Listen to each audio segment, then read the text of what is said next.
I'm Josh, this is Realtree's Deer Hunting Question of the Week, and this week we're stuck in the office because it won't stop raining. This week's question comes from Craig Perlberg from Wisconsin, and he asks, what methods and tactics do you recommend for bow hunting pressured public land as well as unpressured public land? Craig, that's a really good question. There's a certain way that I like to hunt. It's not necessarily the best way, the right way. It's not the only way for sure, but whenever I'm hunting a pressured area, whether it's a public land or a really pressured private piece of property, because you'll find that a lot of private land will get more pressure than public land. But regardless of whether it's private or public, if it's really pressured, what I typically like to do, I like to scout more than I hunt.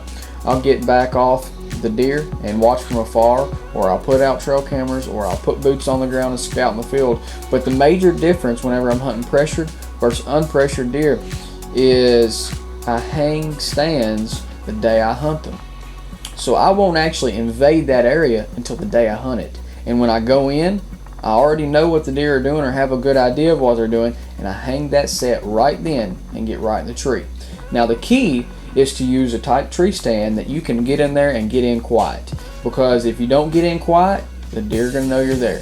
So you gotta soundproof those stands. You gotta put some felt on your tree stand sticks, your climbing sticks. Make sure they're sound free.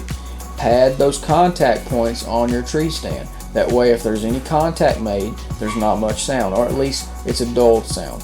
So the big kicker when it comes to hunting those pressured deer, it's very, very important to make sure you don't invade that area that they're in until it's time to hunt it. Because the reason those bucks are there is because people have not pressured them there yet. They've not felt pressure from hunters in those spots yet.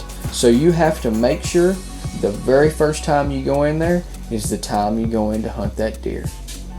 That's this week's Realtree Deer Hunting Question of the Week. Come back next week. We'll see you right here.